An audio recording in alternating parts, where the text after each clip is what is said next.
बच्चों, कैसे हैं आप सब? उम्मीद करती हूँ कि अच्छे होंगे। तो स्वागत है आप सभी का केवीआर लर्निंग क्लासेस में। तो आज हम लोग इस वीडियो में आप लोगों के लिए लेकर के आई हूँ एक बहुत ही महत्वपूर्ण ये चीज़ है आप लोगों के लिए। ये ट्रिक एक अच्छा-सा है जो कि हिंदी में जितने भी राइटर जैसे लेखक हैं और उनके लेखक के द्वारा जो रचित पाठ है, वो एक ट्रिक के माध्यम से आप लोगों को आज हम बताने वाले हैं। तो प्लीज़ इस वीडियो को आप लोग ध्यान से देखिएगा, जो कि बहुत ही महत्वपूर्ण है आप लोगों के लिए। तो देखिए हम लोगों का पहला क्या है?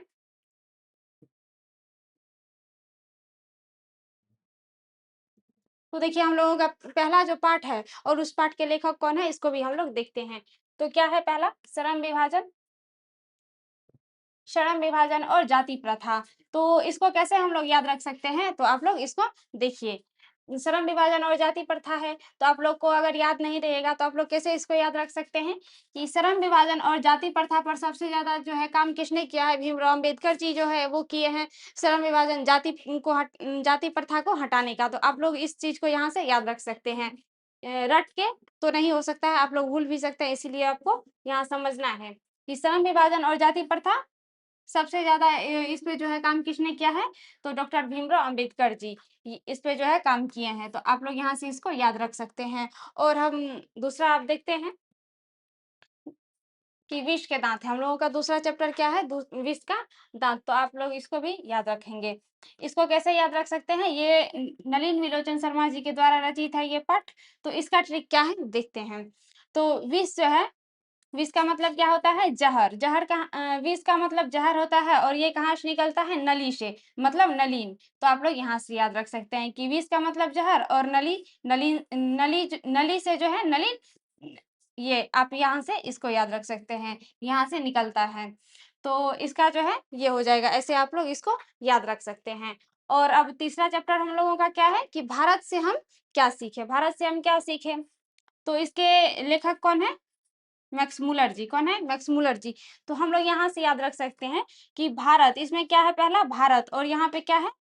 मैक्सिमम चीज़ें, या हम लोग याद रख सकते हैं भारत और मैक्सिमम।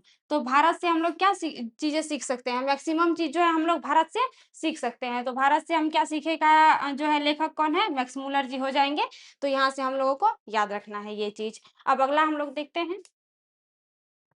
देखिए अगला क्या है? अगला चैप्टर है नाखून क्यों बढ़ते हैं? इसके लेखक कौन है? हजारी प्रसाद द्विवेदी जी। कौन है? हजारी प्रसाद द्विवेदी जी। तो इसका ट्रिक देखिए क्या हो जाएगा। नाखून जो है हजारों सालों से बढ़ते आ रहे हैं और हजारी प्रसाद द्विवेदी जी इसके लेखक है। इस पाठ के लेखक हजारी प्रसाद द्विवेदी जी है।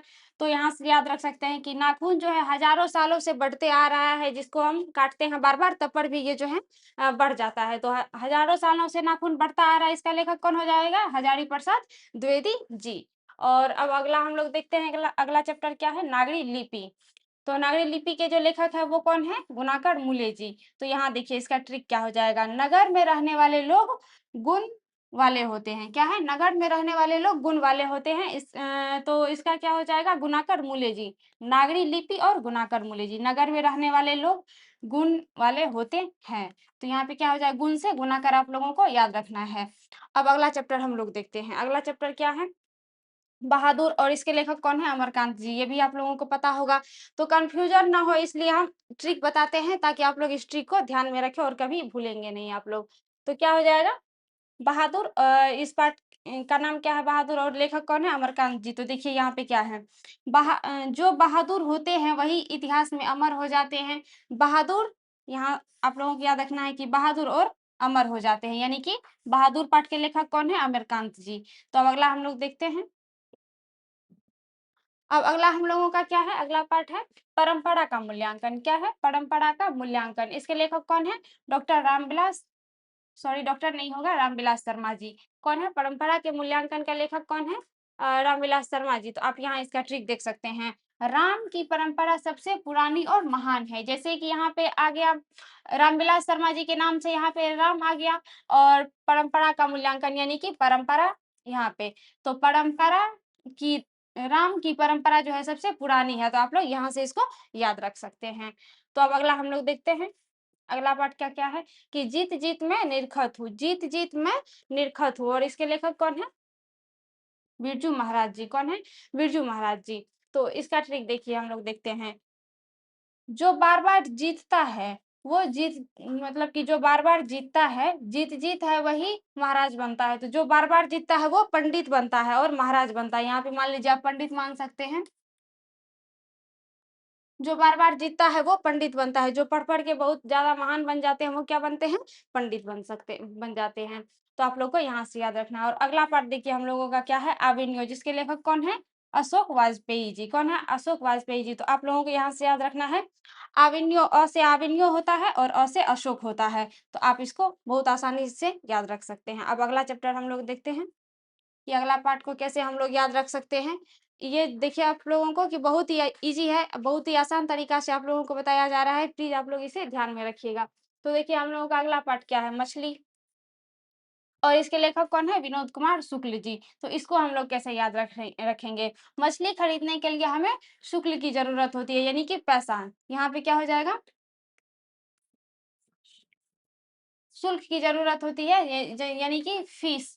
तो इसका क्या हो जाएगा विनोद कुमार शुक्ल जी जो मछली चैप्टर का नाम है, तो हम लोग मछली खरीदने जाते हैं और उसको खरीदने में क्या लगता है, तो इसका जो पूरा नाम है विनोद कुमार शुक्ल, तो आप लोग या इस शुक्ल को याद रख सकते हैं कि शुल्क लगते हैं, मछली खरीदने में फ़ीस लगते हैं, तो यहाँ से आप लोग जो है इसको याद रख सकते हैं।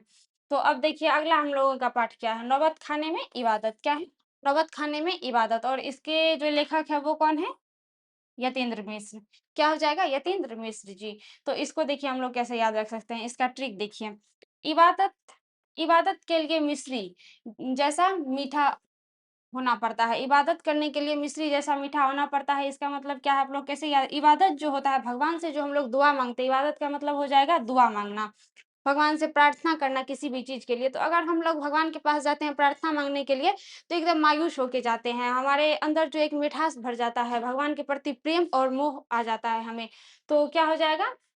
इबादत करने के लिए जब हम जाते हैं तो मिस्री बन के जाते हैं, मिठास जैसा बन के जाते हैं, तभी जो है हम लोग भगवान के आगे किसी भी चीज़ की दुआ करते हैं। तो क्या हो जाएगा इबादत खाने में इबादत खाने नौबत खाने में इबादत, यानी कि इबादत करते हैं हम भगवान के सामने मिस्री जैसा, तो इसका इसीलिए यहाँ से याद रखना है यतीन्द्र मिश्र के नाम में मिस्री लगा हुआ है। तो आप लोग यहाँ से इसको याद रख सकते हैं। अब अगला देखिए हम लोगों का क्या पाठ है, अगला पाठ क्या है? शिक्षा और संस्कृति, तो इसके कौन है लेखक? महात्मा गांधी जी। तो ये तो आप सभी को पता होगा कि शिक्षा और संस्कृति महात्मा गांधी जी, लेकिन फिर भी हम लोग इसे देखते हैं। तो क्या हो जाएगा? शिक्षा और संस्कृति पे जो है असली सीख गांधी जी ने ही दी है और गांधी जी बहुत ही महान व्यक्ति थे, वही चाहते थे कि हमारे समाज में और हमारे भारत में शिक्षा और संस्कृति पर जो है ज़्यादा बल दिया जाए। तो अब अगला हम लोग देखते हैं अगला पाठ कि कैसे इसको याद रखना है। देखिए अगला पाठ है हम लोगों का राम बिनु वीर थे राम बिनु वीर थे जगना ये जो है पाठ इसके लेखक कौन है? गुरु नानक जी। कौन है इसके लेखक? गुरु नानक जी। तो इसको कैसे याद रखना है देखिए, राम नाम का जाप गुरु ही सिखाते हैं। राम नाम का जाप जो है वो गुरु ही सिखाते हैं। तो यहाँ से याद रखना है कि राम नाम इस पाठ का नाम है कि राम नाम। यहाँ आप लोगों को बस इतना याद रखना है और यहाँ गुरु नानक यहाँ से आप लोगों को याद रखना है कि गुरु ही सिखाते हैं। तो यहाँ से आप लोग इसको याद रख सकते हैं। अब अगला पाठ हम लोग देखते हैं। अगला पाठ है कि प्रेम आईनी श्री राधिका। प्रेम आईनी श्री राधिका और इसके लेखक कौन है? रसखान जी। तो राधा और कृष्ण के प्रेम में बहुत रस है। राधा और कृष्ण जी के जो प्रेम है वो बहुत ही प्रसिद्ध है। उनके प्रेम में बहुत रस की बातें की गई है, तो ये आप लोगों को भी पता होगा। तो यहाँ से आप लोग याद रख सकते हैं कि राधा और कृष्ण के प्रेम में जो है बहुत ही रस है, तो रस खान राधा ये जो है राधिका, इसका अर्थ क्या हो जाएगा? राधा। आप लोगों को ये भी याद रखना है कि राधिका का मतलब राधा। तो उसके प्रेम में जो है बहुत ही रस होते हैं, तो वहाँ से आप लोगों को याद रखना है रस खान। तो अब अगला देखते हैं हम लोग। अगला पाठ हम लोगों का क्या है?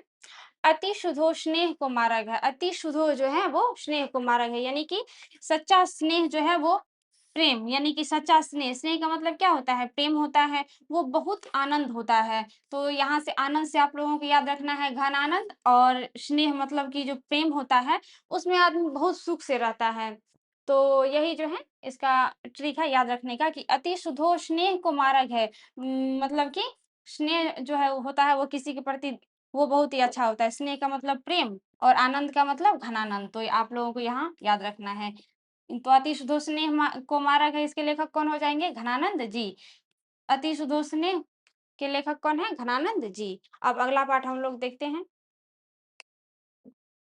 इसे कैसे याद रखेंगे? देखिए, अगला पाठ क्या है हम लोगों का? स्वदेशी। और इसके लेखक कौन है? प्रेमघन जी। कौन है? प्रेमघन जी। तो देखिए इसका ट्रिक क्या है? जो स्वदेश से प्रेम करे, यानी कि जो स्वदेश से प्रेम करे वही सच्चा प्रेमघन होता है। स्वदेश मतलब कि हम लोगों का अपना देश जो है, तो उससे जो प्रेम करता है वो प्रेमघन कहलाता है। तो स्वदेशी से यहाँ पे स्वदेश याद रखना है, और प्रेमघन यानी कि जो अपने देश से प्रेम करता है वही सच्चा प्रेमघन होता है। तो आप लोगों को यहाँ ये चीज़ याद रखना है। अब देखिए अगला हम लोगों का पाठ क्या है और इसको कैसे याद रख सकते हैं हम लोग। अगला पाठ क्या है? भारत माता, और इसके लेखक कौन है? सुमित्रा नंदन पंत। कौन है? सुमित्रा नंदन पंत जी। तो इसको कैसे याद रख सकते हैं? देखिए, भारत माता की गोद में सुमित्र यानी कि अच्छे मित्र रहते हैं। तो यहाँ पे क्या हो जाएगा? भारत माता की गोद में एक नंदन खेलता है। आप लोग यहाँ से इसको याद रख सकते हैं कि नंदन, यहाँ पे नंदन भी हो जाएगा, तो आप लोग को आसानी से याद रख सकते हैं आप लोग इसको याद, कि भारत माता के गोद में कौन खेलता है? एक नंदन खेलता है। तो यहाँ से भारत माता, तो भारत माता यहाँ पे हो जाएगा, और सुमित्रा नंदन पंत लेखक के नाम अगर आप लोगों को याद रखना है तो रख सकते हैं कि भारत माता की गोद में जो है कौन खेलता है? नंदन खेलता है। तो आप लोग यहाँ से इसको याद रख सकते हैं। और अब अगला पाठ हम लोग देखिए कैसे देखते हैं इसको। तो अगला पाठ क्या है? जनतंत्र का जन्म। क्या है अगला पाठ? जनतंत्र का जन्म। और इसके लेखक कौन है? रामधारी सिंह दिनकर जी। कौन है? रामधारी सिंह दिनकर जी। तो देखिए इसको हम लोग कैसे याद रखते हैं? जब सूरज, यानी कि सूरज का मतलब क्या होता है? दिनकर, आप लोग जानते भी होंगे। तो उगता है, जब दिनकर उगता है तब जनतंत्र का जन्म होता है।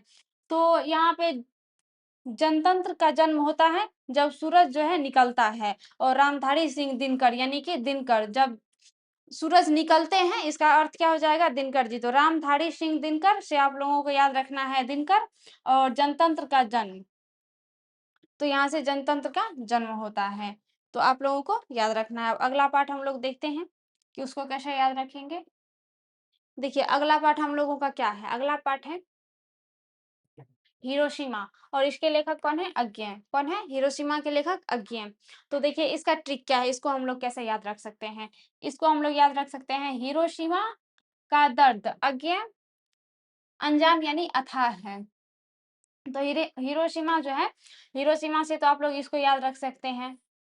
और अज्ञे मतलब कि अज्ञात है, अनजान है, हम लोग इसको नहीं जानते हैं। तो यहाँ से आप लोग अनजान या अथाह या अज्ञे, यहाँ से आप लोग जो है इसको याद रख सकते हैं। तो आप लोगों को याद रखना है। अब देखिए अगला हम लोगों का क्या पाठ है, इसको कैसे याद रखेंगे। अगला पाठ है एक वृक्ष की हत्या, और इसके लेखक कौन है? कुंवर नारायण जी। एक वृक्ष की हत्या के लेखक कौन है? कुंवर नारायण जी। तो इसको देखिए हम लोग कैसे याद रखते हैं। वृक्ष को बचाने के लिए कुंवर राजकुमार को आना होगा। क्या है? कि वृक्ष को बचाने के लिए राजकुमार कुंवर जी को आना होगा। तो एक वृक्ष को बचाने के लिए यानी कि एक वृक्ष की हत्या, यहाँ से आप इसको याद रख सकते हैं। और फिर यहाँ से राजकुमार को आना होगा यानी कि कुंवर नारायण को आना होगा। तो आप लोग यहाँ से इसको याद रख सकते हैं। राजकुमार कुंवर को आना होगा, तो यहाँ से आप लोग इसको याद रख सकते हैं। और अब अगला देखिए, अगला पाठ क्या है? हमारी नींद, और इसके लेखक कौन है? वीरेंद्र डंगवाल। तो जब हम लोग नींद में सोते हैं तो हमें मक्खी या मच्छर जो है वो डंक मारते हैं, यानी कि डंक मारते हैं, काटते हैं। तो इसका क्या हो जाए? हमारी नींद से यहाँ पे आप लोग को याद रखना है कि नींद में, और वीरेंद्र डंगवाल लेखक के नाम नाम में क्या है? डंगवाल है। तो यहाँ से आप लोगों को याद रखना है डंक मारता है मच्छर जब हम लोग सोते हैं तो क्या हो जाएगा इसका? कि हमारी नींद में, और डंक से वीरेंद्र डंगवाल जी। तो देखिए कितना आसान है, आप लोगों को याद रखना है ध्यान में। अब अगला देखते हैं हम लोग। अगला हम लोगों का क्या है? देख लीजिए। अगला है अक्षर ज्ञान, और इसके लेखक कौन है? इसकी लेखक कौन है? अनामिका जी। अक्षर ज्ञान जो है इस पाठ की लेखिका कौन है? लेखक अनामिका। तो इसको देखिए हम लोग कैसे याद रखते हैं। अक्षर लिखना छोटी उंगली, यानी कि अनामिका, छोटी उंगली को हम लोग क्या कहते हैं? अनामिका के पास से शुरू होता है। तो अक्षर लिखना यानी कि अक्षर ज्ञान, और अनामिका यानी कि छोटी उंगली, तो क्या हो जाएगा, अनामिका जी लेखक का नाम है यहाँ से। तो यहाँ से आप लोग इसको याद रख सकते हैं। और अगला देखिए, लौट कर आऊँगा फिर, इनके लेखक कौन है, जीवनानंद दास। कौन है, जीवनानंद दास जी। लौट कर आऊँगा फिर यानी कि जीवन, जीवन से आप लोगों को याद रखना है, लेखक का नाम जीवनानंद दास जी, और जीवनानंद दास जी यानी कि जीवन रहेगा तभी तो लौट कर आऊँगा, यानी कि जीवन रहेगा तभी तो लौट कर आऊँगा, ये तो सच्ची बात है। और जीवन का मतलब यहाँ से जीवनानंद दास जी, और लौट कर आऊँगा फिर अगर जीवन रहेगा तो हम लोग इसको आसानी से याद रख सकते हैं। अब देखिए अगला हम लोगों का क्या है, ये लास्ट है, इसको देखिएगा आप लोग ध्यान से। मेरे बिना तुम प्रभु, यानी कि मेरे बिना तुम प्रभु, और इसके लेखक कौन है, रैनर मारिया रिल्के। तो इसको देखिए हम लोग कैसे ध्यान में रख सकते हैं। मेरे मेरे बिना तुम प्रभु यानी कि प्रभु जो है वो भक्त के बिना कैसे रह सकते हैं, इसका जो है प्रभु और भक्त का रिश्ता बहुत अय्यर होता है। तो क्या हो जाएगा कि मेरे बिना तुम प्रभु, यानी कि प्रभु जो है भक्त के बिना अधूरा है, भक्त हैं, भक्त अगर गुणगान करेंगे तभी तो प्रभु का जो है गुणगान हो पाएगा। तो मेरे बिना तुम प्रभु यानी कि प्रभु भक्त के बिना जो है अधूरा है, और ये रिश्ता जो है बहुत ही अय्यर है उन लोगों का, प्रभु और अगर भक्त एक दूसरे से रहे लगाओ तो। और रिल्के होता है, रिल्के मतलब क्या होता है, रेयर होता है। तो आप लोगों को यहाँ से इसका नाम याद रखना है। तो देखिए ये ट्रिक आप लोगों के लिए बहुत ही ये लाभदायक होगा आप लोगों के एग्जाम के लिए। तो इस वीडियो को आप लोग ध्यान से देखिएगा और इसे याद रखिएगा। तब तक के लिए धन्यवाद। अगर आप लोगों को ये वीडियो अच्छा लगा तो लाइक कीजिए और चैनल को सब्सक्राइब कीजिए। धन्यवाद।